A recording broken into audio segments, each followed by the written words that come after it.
This is an illegal lumberjack, an epitome of illegal chainsaw operators depleting the forest somewhere in Sawla-Tuna Kalba district of the northern region of Ghana.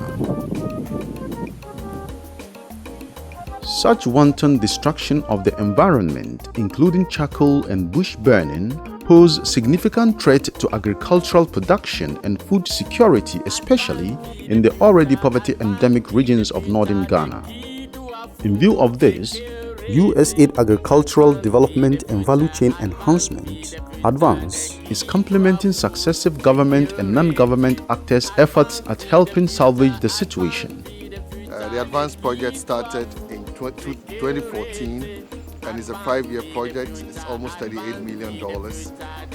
Our goal is to improve the competitiveness of 3 main value chains: maize, rice, and soybean. And we work in the northern part of Ghana, the 3 northern regions, and the northern part of Ashanti and Brahafo regions.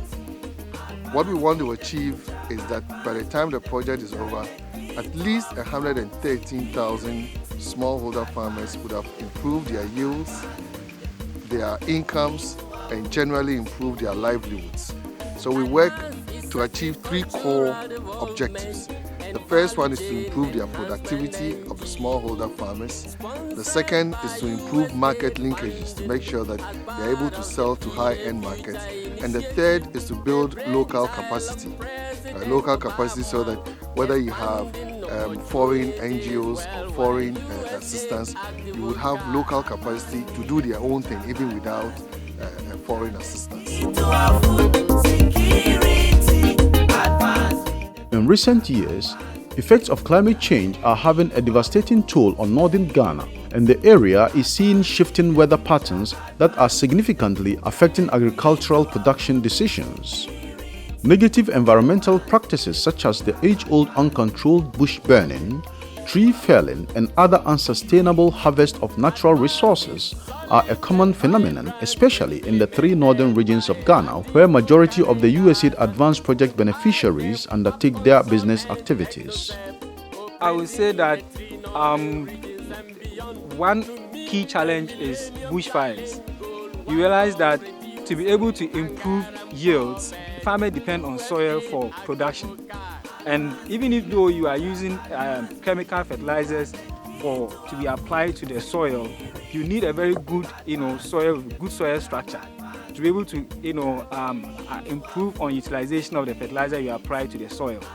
So you realize that as farmers, as the bushfire spreads and burn debris at the surface of the soil, it leaves the soil bare.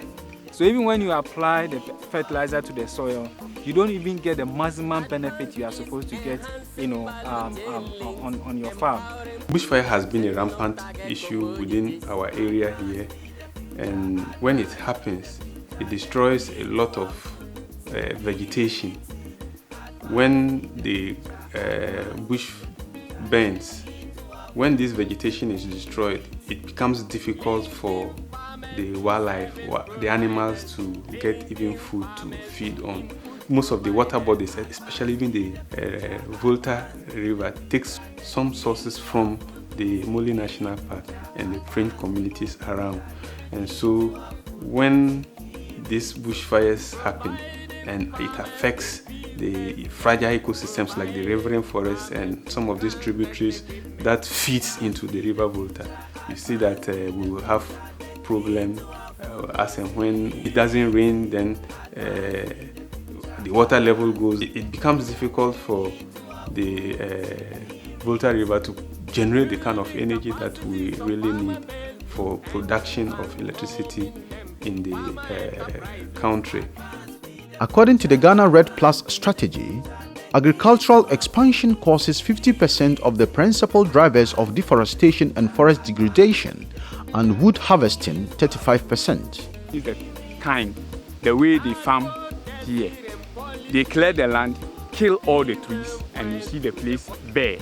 Most farmers in the Krema communities and in the Sawla-Tuna Kalba district as a whole are culprits to these activities. But this farmer is an epitome of what can be done to reverse the trend, and ensure a win-win approach to the precarious predicament. After I have planted my crops and harvested them, I have to replant another trees to replace those I have killed already. So that is what I have done for the previous years over there up to this year.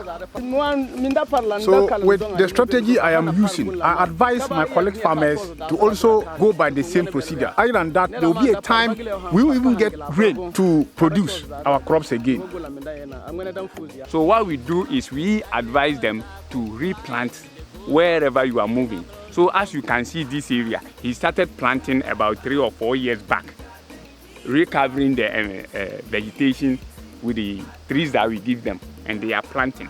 Even I can say the whole area here, about 3 people, they are constantly doing that. The rest do not mind you at all. Now, people hunting in a group go to the extent of mobilizing at times even 100 people, and you see them out there, and anything that comes their way they kill. Group hunting is something that we do not allow for people to do or engage in. It's the illegal logging that we saw sometime as a very big challenge as a district assembly. Then we also have this charcoal burning activities also going on in the district. The Community Resource Management Area, or CREMA mechanism, is an innovative natural resource management and landscape-level planning tool for community initiatives. It was developed by Ghana's Wildlife Division, an arm of the Forestry Commission, together with its partners to support community resource management in off-reserve or ungazetted lands. We thought that CREMA was coming to pick part of our land from us, as it happened to some people elsewhere. But when I became assembly member and I attended some few meetings on the CREMA, so I was educated. I have much education on that, which I also supported the executive to put up some measures that we can help the CREMA grow. At this time, a lot of activities had already taken place. We had gone round to really sensitize the communities on the need to develop the CREMA, because if this concept is not there, getting to some point, they will use all the resources, take all the wildlife, all the animals, all the plants, and what will be left for them? Due to growing USAID-Advance farmers' concerns about the devastating effects of especially bushfires on their agricultural production, the USAID-Advance program provided funding support to enable 4 CREMA societies undertake advocacy action to influence their respective district assemblies to pass, gazette and enforce CREMA bylaws in order to control bushfires and other negative environmental practices. One of such CREMA societies is Kunlok CREMA Society in Sawla-Tuna Kalba district of the northern region. Within the USAID-Advance project, there's a component that has to do with building the capacity of value chain actors like farmer-based organizations, local NGOs, and other farmers groups within the districts Advance is operating. So specifically what we do under that component is to build the capacity of these value chain actors so that they can initiate their own advocacy actions that will address challenges within the environment in which they are operating. In protecting the natural resources, our environment has been better managed and better taken care of than when we used not to have the CREMA. I have been a chief for Gillincon 20 years now. When I came here, I'm told there are some traditions in the community. And one of the traditions is the community doesn't eat bush buck. The second law of the community too goes that Wednesdays they don't go to bush. On that note, the animals were able to use that day, and then they come to the community to an extent. We snap some of them pictures and we send them to Moli. So this was one of the first traditional achievement. We have modernized the method of farming. First, you go and kill trees anyhow before you farm. But this time, we don't kill all the trees. When you go, you kill some particular trees and leave those that have benefits for the community. For example, the dawa tree. we don't kill it. The shana tree, we don't kill it. And some other trees. I think this is what the CREMA has also helped us to go along with. With the little education we have from the CREMA, we are now controlled as to how we can burn our charcoal and other things. Also, it has helped the women not to also go for any other group activities that will cause land degradation. Now, the challenge that has to do with the effectiveness of their bylaws that they have come up with is getting the district assemblies to gazette the bylaws. And of course, this requires some kind of advocacy. And that is why we are coming in as a project to see how we can support them so that they can engage with their respective district assemblies to get them passed and then gazette the bylaws so that they will have the power to enforce the bylaws. Now, by gazettement, what it means is that the CREMA bylaws will now become like subsidiary laws that are recognized by the Ministry of Lands and Natural Resources and then also recognized by their various district assemblies. It also means that they will have the power to enforce the bylaws. So basically, as a project, this is the angle from which we are coming in. In order to ensure effectiveness and successful implementation of the advocacy action, advocacy consultants have been contracted to provide technical support to the CREMAs. In this direction, the CREMA members have already undergone training on the concept and practice of advocacy, research on the advocacy issue, and how to sensitize communities within the CREMAs on findings of the research and the CREMA bylaws. We've been able to establish that the community members are now committed to supporting the gazettement of the bylaws to enable them conserve their natural resources. And this is very important because before the research, we had gathered that some communities were against it under the principle that government was poised to taking over their natural resources. But it's been established that it is false to assert that government is coming to take over their lands. Rather, government is coming to help them get bylaws that will give them the authority to be able to fight whatever negative activity that might take place in there. I think in the past we've seen many agricultural projects. They have very nice stories to tell whilst the project is running. After 4 years, 5 years, when the projects are gone, you don't see much happening.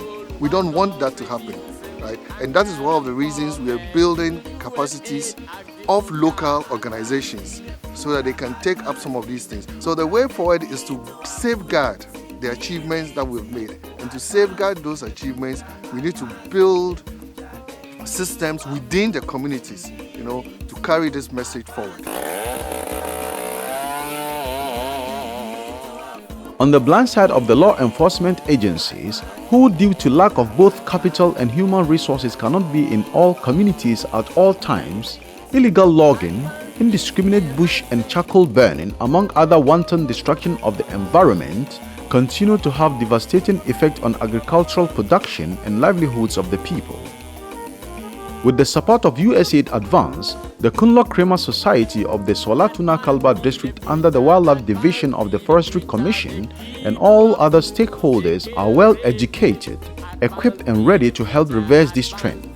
But they can only enforce the law if the district assembly gives them its backing and power to arrest the perpetrators by passing and gazetting the CREMA bylaws. Security, advance feed the future, advance feed the future, the key to our food security.